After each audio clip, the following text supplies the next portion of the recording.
Oke, kalau kita punya uang 4 juta di tahun 2024, so many option ya you can choose ya. Salah satunya kalau lo tanya ke gue 4 juta mending beli HP apa, gue bakal pilih Poco F5 yang varian RAM 12 GB.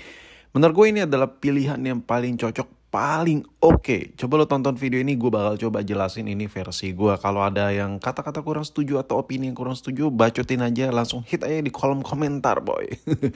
Jadi Poco F5 ini udah pernah gue bahas beberapa bulan yang lalu, tapi nggak terlalu banyak, nggak terlalu intens. Cukup jarang lah gue bahas. Gue bahas Poco ini cuma nyinggung-nyinggung ketika gue bahas HP lain. Kali ini gue bakal fokus di akhir tahun 2024, khusus tahun 2025 apakah layak atau tidak, jelas layak sih.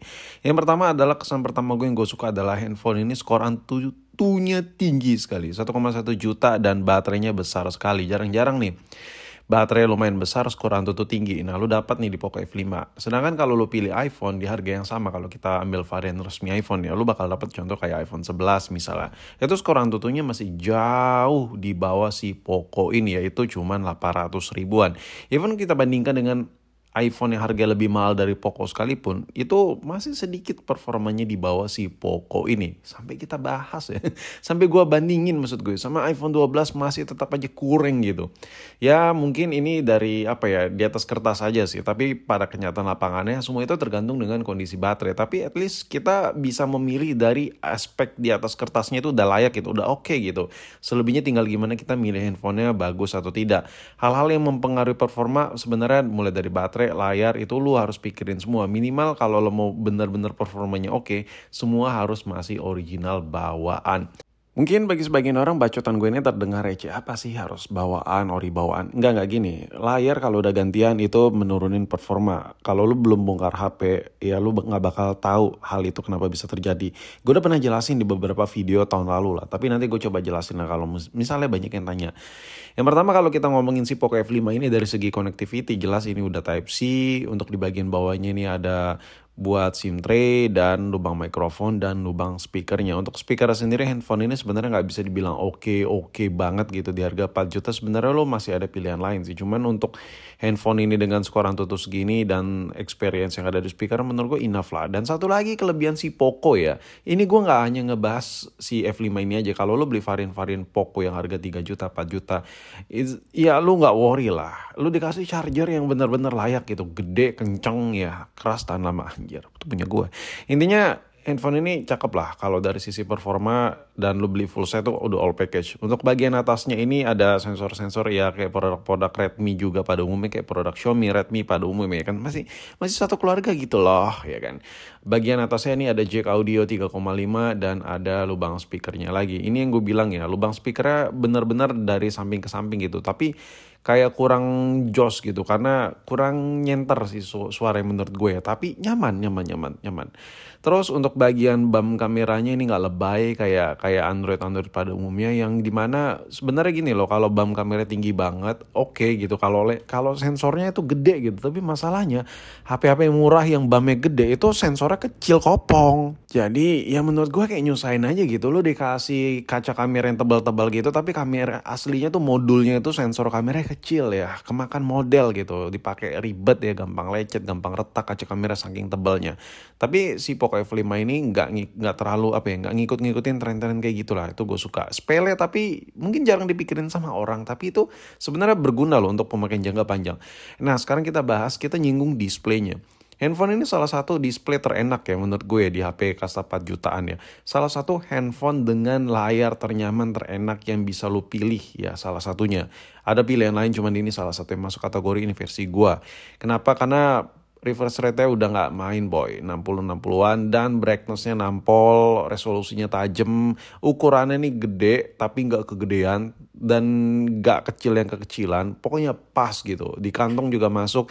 Bagi sebagian celana ukuran layar ini masih masuk di kantong celana-celana yang gue punya ya, jadi gue acungin jempol lah. Kalau dibandingkan dengan layar-layar ala-ala mantan flagship, gue tetap pilih si Poco F5 ini. Kenapa? Karena lu dikasih handphone baru, display baru yang artinya anti problem. Kalau lu beli mantan flagship yang layar AMOLED, iya gue gak perlu kasih tahu secara detail. Shadow, burn, lain-lain kayak gitu-gitu udah sering banget kita singgung ya kan. Jadi kalau lo mau masalah display, Saran gue udahlah, lu nggak usah prioritasin lu beli mantan-mantan flagship. Udah lu beli aja HP 4 juta, 5 juta gitu. Itu udah cakep nampol pol. Ya ini buktinya, lu bisa lihat sendiri dari dekat. Coba lu pause aja videonya. Sejernih ini apakah kurang ya? Menurut gue ini udah more than enough. Layar ini nih udah lebih enak dibandingkan layar-layar iPhone di harga yang setara sama HP ini ya. Kalau lu flashback ke zaman 2015, 2016 itu tak mungkin terjadi. Kalau sekarang sudah terjadi. Masalah display lu nggak bisa prioritasin di utama karena alasan flagship. No, no, no. Sekarang kita bahas kameranya. Nah, ini menjadi kekurangan ya. Ya, mungkin dari tadi kalian dengar kayak banyak poin-poin plus ya. Bang, lu di endorse kali. No, no. Lu belum selesai nonton videonya, boy. Sekarang gue kasih tahu kekurangan kejelekan dari si Poco F5 ini menurut gue. Ini menurut gue ya. Yang gue kurang suka kameranya. Kamera ini sebenarnya udah sering banget gue singgung di konten-konten gue. Lu dikasih skor Antutu tinggi tapi buat ngerekam video kurang ya kayak ya tapi nggak bisa disalahin juga harganya segini. Lu kalau mau all in ya lu jangan beli HP 4 juta gitu ya kan. Tapi di sini gue cuma kasih tahu ya kurangnya ke kalian semua. Kurangnya dari HP 4 juta si Poco F5 ini menurut gue untuk perekaman videonya kurang ya, dan kalau buat jepret-jepret entah kenapa ini semua sebenarnya masih di software ya kalau masalah foto ya. Entah kenapa kayaknya perlu diperbaikin deh software-nya. Karena beberapa poin beberapa objek, beberapa momen gue coba foto pakai si Poco F5 ini hasilnya sedikit pucat biru gitu. Warnanya kayak kurang natural. Ada sebagian handphone yang warnanya tuh warm gitu, dimasukin ke Instagram tuh kayak ya Instagramable banget lah foto ya. Tapi handphone ini nggak sebagus itu gitu, nggak seenak itu.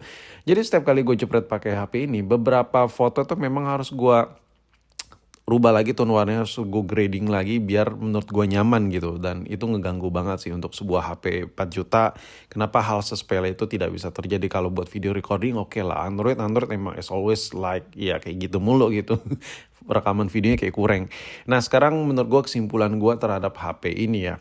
Di tahun 2024 kalau lo mau ada ada kepikiran modal gue pengen ngeluarin nih budget 4 juta beli HP apa, saran gue udah HP ini aja. Dia bisa nanganin aktivitas lo banyak hal ya, karena HP ini dipakai ngegame enak. Ini contoh kayak lo main game nge-lag ya. Ini bukan pakai Poco F5 nih gue main ya. Lo bisa lihat sendiri biasanya kalau orang beli HP 2 juta, 3 juta tuh ekspektasinya buat ngegame enak ya. Mungkin di awal-awal itu lo bakal berasa enak karena handphone itu masih adem gitu mesinnya, dan datanya itu nggak sebanyak ketika lo make HP dalam jangka setengah tahun ya 3 bulan. Nah banyak orang bilang ya udahlah gue beli mantan flagship aja buat ngegame, chipsetnya masih lumayan sangar. No, itu agak-agak pikiran yang harus diganti ya. Kenapa? Karena performa chipset itu pasti menurun dengan seiringnya berkurangnya performa baterai. Dan itu saling bersinambungan dengan usia mesinnya juga. Jadi kalau lu bisa pilih HP dengan tahun yang lebih baru, dengan spek yang menurut lu udah masuk ke kriteria kalian, why not gitu, why not? That's why si Poco F5 ini menurut gue masih masuk kategori gue untuk dipakai dalam jangka yang cukup panjang.